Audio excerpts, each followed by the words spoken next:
네, 오늘은 기도하게 하시는 하나님이라는 제목으로 말씀을 나누도록 하겠습니다. 오늘 한나 이야기를 해보려고 합니다. 하나님께서 한나의 삶을 기도할 수밖에 없는 상황으로 몰고 가십니다. 오늘 한나의 삶을 살펴보면서 그럼 우리에게도 기도하게 하시는 하나님이 어떻게 역사하시는지 살펴보는 시간이 되었으면 좋겠습니다. 우리가 읽은 본문은 이 사무엘서의 첫 부분입니다. 이 첫 부분은 이 사사시대 말기를 배경으로 합니다. 사사시대라는 것은 여호수아가 죽은 후부터 이스라엘 초대왕인 이 사울 왕이 즉위할 때까지, 그러니까 약 한 340년간을 말합니다. 이때 이스라엘은요, 하나님을 멀리하고 또 종교적으로나 또 도덕적으로 극도로 타락한 상태에 있었습니다. 뿐만 아니라 이 부족 간에 보이지 않는 시기와 음모, 또 외세의 침입 등으로 이 사회적으로나 정치적으로 굉장히 혼란 상태에 있었습니다. 그러니까 이 나라 전체가 시쳇말로 헬 이스라엘이라고 불러도 될 정도로 나라 전체가 부패와 타락으로 만연해 있었습니다. 마치 요즘 인터넷 뉴스를 보면 나오는 일들과 또 사사시대 때 벌어진 일들이 사실은 어떻게 보면 거의 흡사합니다. 비슷해요. 집단 강간, 동성애, 잔인함, 토막살인, 음란한. 그 시대가 바로 암울했던 이 사사시대입니다. 난세의 영웅이 난다고 이러한 혼란기 때 등장한 인물이 바로 이 사무엘입니다. 340년간의 사사시대를 종식시키고 새로운 왕조 시대를 여는데 이 핵심적인 역할을 한 인물입니다. 암흑 시대를 끝내고 희망의 왕조 시대를 여는 이 국가의 격동기 때 엄청난 일을 한 사람입니다. 이 사무엘의 미스바 회개 운동을 통해서 이 사울을 넘어 다윗이라는 위대한 왕조 시대를 연 이 시대의 패러다임을 바꾼 엄청난 인물입니다. 우리가 왜 그 자녀가 하버드에 갔다, 자녀들이 모두가 성공했다 이러면 이 잡지나 신문에서 부모를 인터뷰하는 장면을 볼 수가 있습니다. 과연 어떻게 자녀를 키우고 양육했는지 그 비결을 배우기 위함입니다. 그럼 난세의 영웅이라 할 만큼 엄청난 역할을 했던 사무엘의 어머니는 어떤 사람인지 이 사무엘의 모친 스토리가 이렇습니다. 이 사무엘의 엄마 이름이 한나입니다. 한나 옆에 누가 있었냐면 브닌나가 있었습니다. 그런데 이 브닌나는요, 맨날 한나를 괴롭힙니다. 성경에 보면 심히 격분하게 했다라고 합니다. 그러니까 한나가 어디를 가냐면요, 이 성막에 갑니다. 성막에는 누가 계십니까? 하나님이 계시죠. 이 브닌나는 자식이 있고 한나는 자식이 없습니다. 그러니까 브닌나가 한나를 계속 무시하고 모멸감을 주고 괴롭히는 겁니다. 그러니까 한나가 하나님께 뭐 했겠습니까? 부르짖었겠죠. 그걸 우리는 기도라고 합니다. 자, 브닌나가 한나를 괴롭혀서 한나가 하나님께 뭘 합니까? 기도를 합니다. 기도할 수밖에 없었어요. 이 한나가 사무엘을 갖기까지 기도했는데 여러분, 사무엘의 뜻이 뭐냐면 여호와께 구한 것을 내가 얻었다입니다. 그런데 한나가 사무엘을 얻어서 다시 하나님께 바칩니까? 안 바칩니까? 다시 바칩니다. 이게 이 이야기의 신비입니다.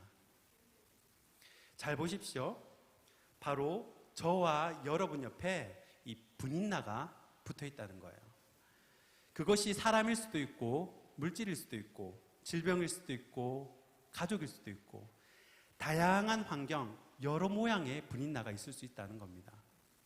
그런데 중요한 것은 여러분, 브닌나의 역할입니다. 이 브닌나의 역할은 바로 이 한나를 괴롭히는 거예요. 왜 괴롭히냐? 여러분, 한나를 괴롭혀서 한나로 하여금 뭘 하게 만드냐면 바로 기도하게 만드는 거예요. 그리고 이 한나는 끊임없이 기도해야 하지만 또 뭘 해야 하냐면 응답이 올 때까지 인내해야 합니다. 하나님이 한나를 기다리게 하는 겁니다. 하나님이 왜 이 한나를 계속 기도하게 하고 인내하게 하냐면, 한나가 아이를 낳으면 그 아이 이름이 사무엘입니다. 사무엘인데 한나가 그 사무엘을 데리고 있지 않고 다시 하나님께 나실인으로 갖다 바칩니다. 포기하게 하는 거예요. 자식을 포기하는 겁니다. 만일에 분인나로부터 이 고통을 당할 때 이런 기도와 인내의 세월을 보내지 않으면요, 한나가 사무엘을 갖다 바치지 않습니다. 절대 갖다 바치지 않아요. 왜요? 내 새끼가 소중하니까.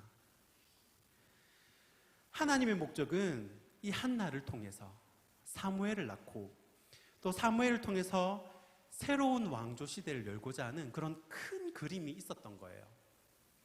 그런데 한나는 하나님이 그런 큰 그림이 있다는 것을 알까요, 모를까요? 모릅니다. 그냥 분인나가 괴롭히니까 너무 힘들어서 기도하는 거예요. 그래서 하나님은 먼 미래를 내다보시고 한나에게 기도를 시키는 겁니다. 이사야 55장 8절 말씀입니다. 이는 내 생각이 너희의 생각과 다르며 내 길은 너희의 길과 다름이니라. 여호와의 말씀이니라. 아멘. 그러니까 내 생각은 너희 생각과 다르고 내 뜻은 너희 뜻과 다르다는 것을 보여주시는 거예요. 그래서 3000년이 지난 지금도 이 이야기를 통해서 하나님이 내가 어떻게 사람을 연단하고 다듬는지, 연단하고 다루시는지, 하나님의 섭리가 어떻게 이루어지는지를 보여주고 계시는 겁니다. 그런데 세월이 흘러보니까요, 하나님의 뜻이 이 한나의 아들 사무엘을 통해 나타나나요? 안 나타나나요? 나타나죠. 만약에 이 한나가 포기하지 않고 자기 새끼라고 이렇게 그냥 안고 있으면 여러분 그걸로 그냥 끝인 겁니다. 그런데 하나님께 바쳤더니 놀라운 역사가 일어났다는 거예요. 바로 열매가 생긴 겁니다. 하나님의 위대한 섭리는 이런 것입니다. 그래서 여러분과 제가 지금은 아무것도 모르고 이 피곤한 밤에 나와서 예배하고 기도하게 하시지만, 여러분 이 기도가, 오늘 우리가 드리는 이 기도가 내 자녀를 살리는 밑거름이 될 수도 있고, 또 나라를 복음화시키는 그런 초석이 될 수도 있고, 우리 교회를 살리고 부서를 살리는 그런 밑바탕이 될 수도 있지만 지금은 알 수가 없다는 거예요.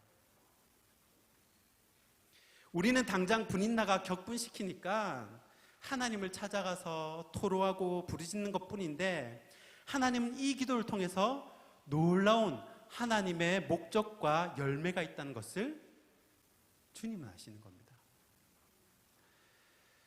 만약에요, 여러분 이 내용으로 영화를 만든다고 칩시다. 영화를 만드는 거예요. 배역에 따른 역할이 있겠죠. 여러분 그러면 분인나에게는 어떤 역할이 주어질까요? 감독이 뭐라고 주문하겠습니까? 분인나는 뭐 하는 사람이냐면 이 한나를 괴롭히도록 사명을 받은 사람입니다. 그게 분인나의 역할이에요. 그리고 한나는 그 괴로움을 통해서 하나님께 부르짖는 겁니다. 그러니까 지금 하나님은요, 이 분인나에게는 관심이 없어요. 분인나는 말하자면 이 악역 조연인 겁니다.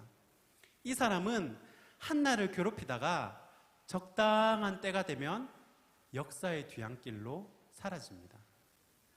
그러나 하나님은 한나의 아들 사무엘을 통해서 계속 자신의 뜻을 이루어 가는 것이에요.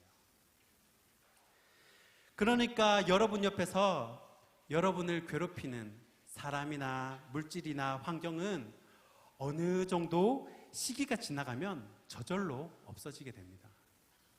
하나님의 목적은, 여러분 한나가 누군가요? 한나가 누굽니까? 한나는 나예요. 나. 여기 앉아있는 나라고요. 나로 하여금 기도하게 하시고 인내하게 하시고 또 포기하게 하셔서 하나님의 목적을 이룰 수 있는 열매를 만들기 위해서 훈련을 시키시는 겁니다. 이것이 하나님이 사람을 다루시는 전형적인 방법입니다. 하나님이 그렇게 기도를 훈련시키신다는 거예요. 자, 그러면 한나가 브닌나를 직접 상대하지 않습니다.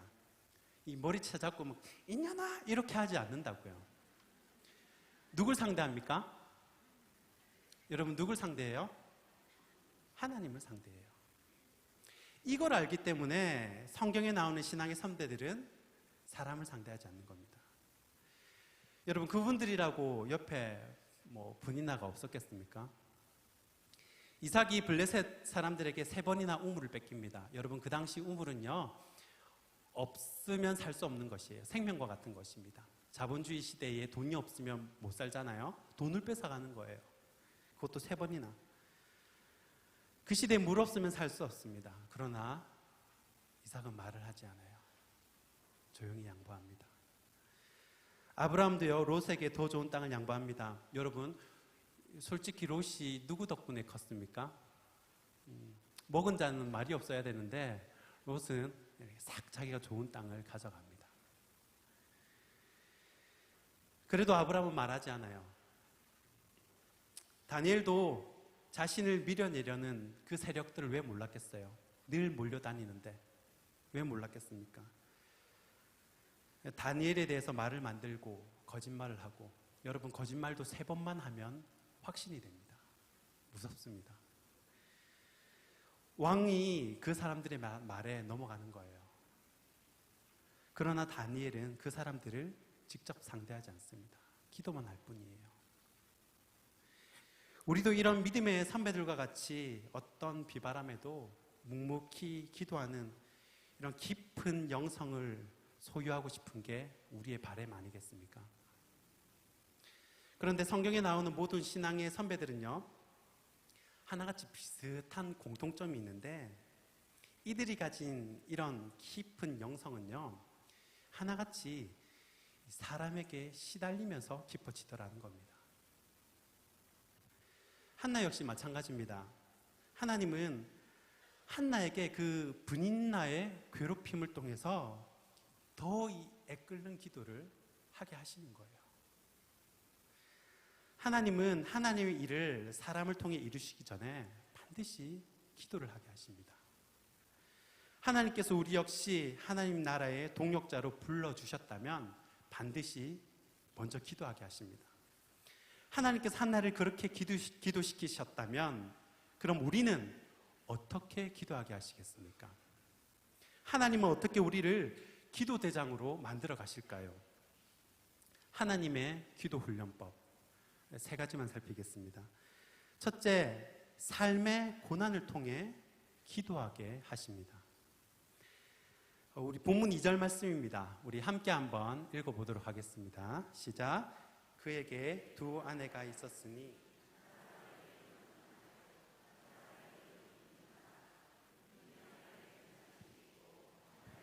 자식이 없었더라.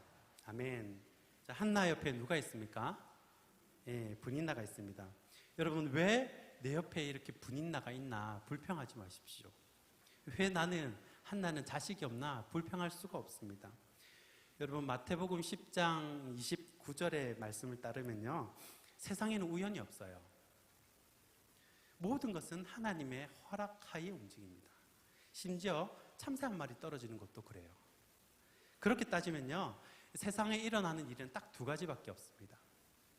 하나님께서 기뻐하시는 일과 하나님이 기뻐하지 않지만 허락하신 일. 하나님이 기뻐하시는 일이라면 우리가 예배를 한다든지 선행을 베푼다든지 부모님께 효도한다든지 이런 일들이 있겠죠. 또 하나님이 기뻐하지 않지만 허락하신 일이라는 것은 전쟁이라든지 기근이라든지 질병이라든지 이런 일들이 있을 겁니다. 그러니까 하나님이 이 한나 옆에 브닌나를 둔 것은 우연이 아니라 재수가 없어서가 아니라 한나를 기도하게 하시려는 하나님의 목적이 있다는 것입니다. 한나가 아이를 갖지 못한 것도요, 하나님이 허락하지 않으면 그게 될 수가 없습니다. 본문 5절 말씀처럼요, 여호와께서 그에게 임신하지 못하게 하신 겁니다.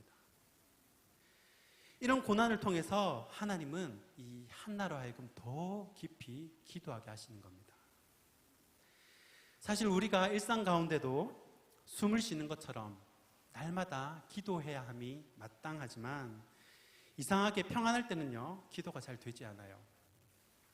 등 따숩고 배부르면요, 그쵸, 기도가 안 되죠. 우리 본성상 마음이 괴롭고 절박하고 간절하고 힘들 때 우리가 기도하게 됩니다. 여러분, 다윗도요, 힘들고 어려울 때는 신앙생활 잘했습니다. 오히려 더 주님을 붙들었어요. 그런데 나라가 안정이 되고 모든 것이 평안할 때 다윗이 넘어집니다. 그러니까 내 옆에 고난이 있다, 어려움이 있다, 이 말은 기도하라는 영적인 사인이에요. 우리가 불이 나면 왜 사이렌이 울려서 소방차가 출동을 하죠? 마찬가지로 우리 영혼에 심령이 메마르고 또 응급 상황이 되면 우리 심령 가운데 이 영적인 사이렌 소리를 잘 들어야 합니다. 그때 하나님의 기도 훈련이 시작되는 겁니다. 두 번째, 하나님이 우리를 어떻게 기도하게 하시느냐? 갈급한 심령을 통해 기도하게 하십니다. 본문 10절 말씀입니다. 10절 말씀에 한나가 마음이 괴로워서 여호와께 기도하고 통곡했다라는 말씀이 나옵니다. 여러분, 한나는 지금 마음이 괴롭고요, 심령이 매우 갈급합니다. 마음 둘 곳이 없습니다. 남편 엘가나가 한나를 진심으로 위로하지만 이 남편의 위로가 한나의 고통을 없애주지는 못하는 것 같습니다. 그래서 한나가 어디로 갑니까? 여호와의 전으로 갑니다. 하나님을 찾는 거예요. 사람은요, 비빌 언덕이 있으면 하나님을 찾지 않습니다. 하나님은 한나에게 갈급한 심령을 주셔서 하나님의 전에 가서 기도하게 하시는 거예요. 하나님은 동일하게 우리에게도 하나님만을 의지하게 할 때가 있습니다. 우리의 마음이 메마르고요, 우리의 마음이 공허할 때가 있습니다. 내가 비빌 언덕이 없고 마음 둘 곳이 없고 말할 곳이 없다는 것은 하나님께서 나에게 갈급한 심령으로 말미암아 기도하게 하신다는 것을 기억하시고 기도의 자리로 나오길 축원합니다. 잠언 8장 17절의 말씀처럼 주님을 찾고 찾는 자가 만나게 될 줄 믿으시기 바랍니다. 마지막 세 번째입니다. 하나님이 우리를 어떻게 기도하게 하시냐? 위로자를 통해 기도하게 하십니다. 하나님은 우리에게 위로자를 붙여서 계속 기도에 힘을 보태주세요. 오늘 본문 12절에 보면요, 한나가 여호와 앞에 오래 기도했다는 내용이 나옵니다. 이 분인나에게 시달리는 가운데 이 의지할 곳도 없고 하나님 앞에 오래 기도하는 중에 여러분, 뜻밖의 위로자가 나타납니다. 바로 엘리 제사장입니다. 엘리 제사장은 처음에 한나를 오해했습니다. 술 취했나 싶었던 겁니다. 그런데 이 한나는 16절의 말씀대로 이 원통함과 이 격분함이 많아서 그렇게 기도하는 것이다 라고 해명을 합니다. 그렇게 엘리에게 이야기를 풀어놓자 엘리 제사장이 위로의 말을 건넵니다. 오늘 본문 1장 17절 말씀입니다. 우리 함께 한 목소리로 읽어보겠습니다. 시작.